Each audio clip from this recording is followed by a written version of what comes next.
Monggo Pak. Raja Champa ya, Vietnam pesisir itu dulu sebenarnya koloni Jawa juga.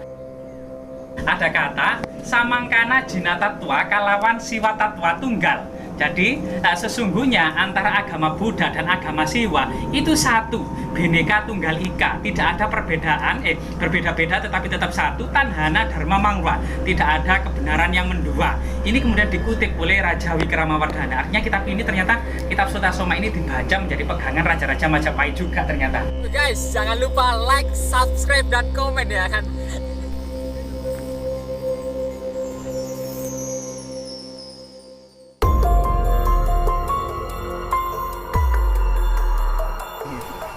Monggo Pak, kula ziarah mriki. Monggo. Nggih.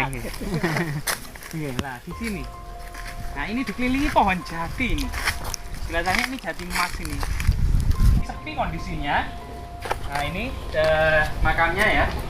Makamnya cukup besar, tinggi dan lebar. Kemungkinan dahulunya itu batu bata kuno yang sengaja ditinggikan dari area sekitar. Jadi di sini ada teras punden, teras pertama yang sangat lebar. Sini ada keterangannya ini, Mbak.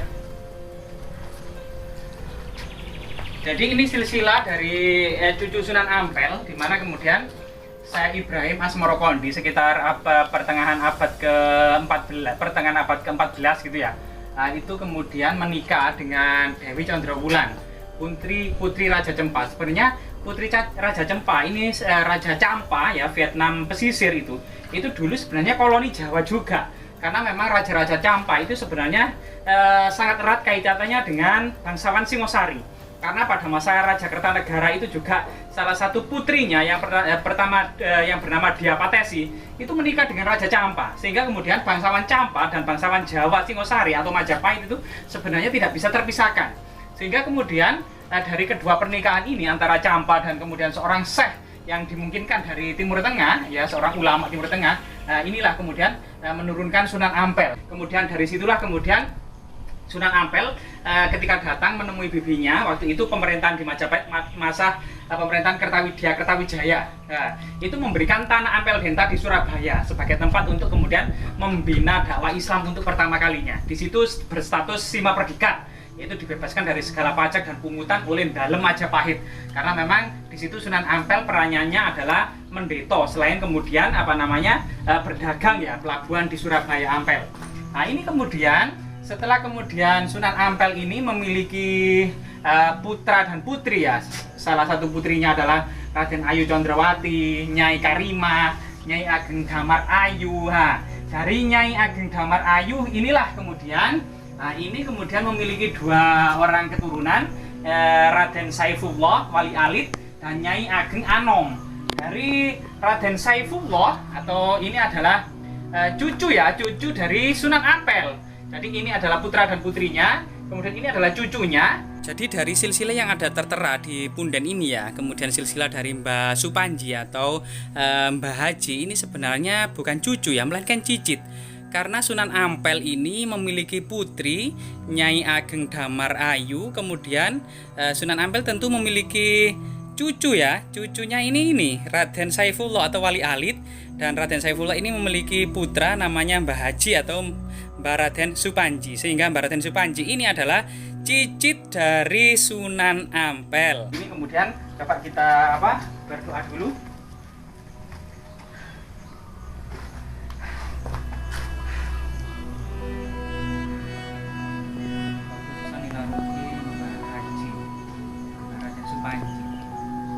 Yud Sunan Ampel diberi bisiril Fatihah.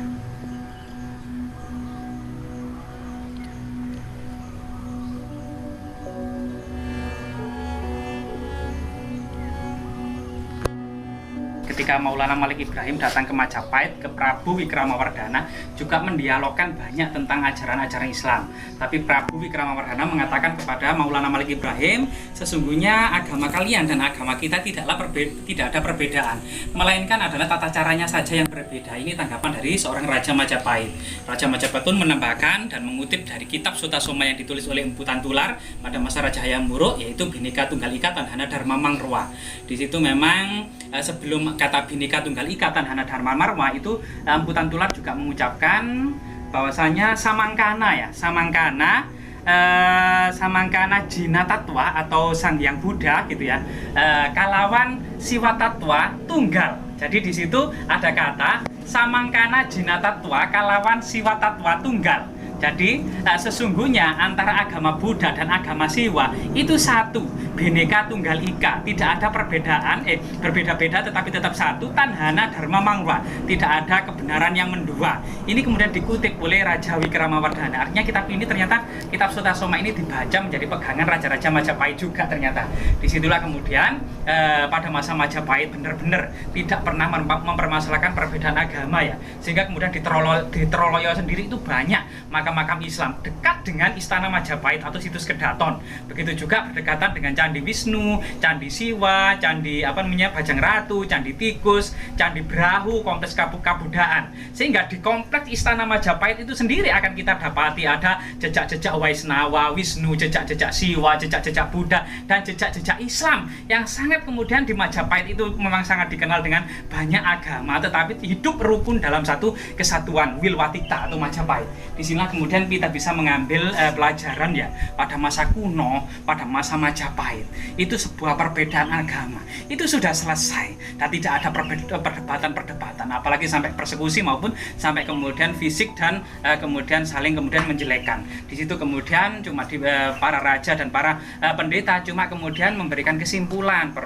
Bhinneka Tunggal Ika, Tanhana Dharma Mangwa, dan dari situlah kemudian abad ke-14 Masehi tulisan indah ini kemudian menjadi semboyan negara kesatuan Republik Indonesia atau negara Indonesia modern, yaitu Bhinneka Tunggal Ika, Bhinneka Tunggal Ika sebagai kemudian lambang negara kesatuan Republik Indonesia. Semoga kemudian situs-situs seperti ini gitu ya, situs-situs seperti ini, meskipun ini situs Islam, entah itu juga situs Hindu atau Buddha gitu ya, tetap menjadi keedukasi karena sangat-sangat ini menjadi bukti inspirasi dan motivasi gitu ya, bahwasanya leluhur kita itu pernah berjaya dan sukses mengatur dan menjaga seluruh Nusantara ini dengan sangat-sangat tradisional, dengan pena, dengan pedang, dengan kapal gitu ya, tanpa kemudian peralatan modern itu bisa menyatukan sendi-sendi Nusantara sampai ke Champa loh, sampai Vietnam Selatan, sampai ke Champa. Ini adalah merupakan Champa atau Vietnam Selatan itu tidak lain adalah koloni Jawa, karena Raja-Raja Champa itu sebenarnya keturunan Raja-Raja Singosari yang ada di Malang. Ini sangat luar biasa sekali. Jadi pernikahan itu salah satu kemudian untuk menyatukan Nusantara. Semoga tetap lestari situs-situs seperti ini. Jas Merah, jangan sekali-kali melupakan sejarah.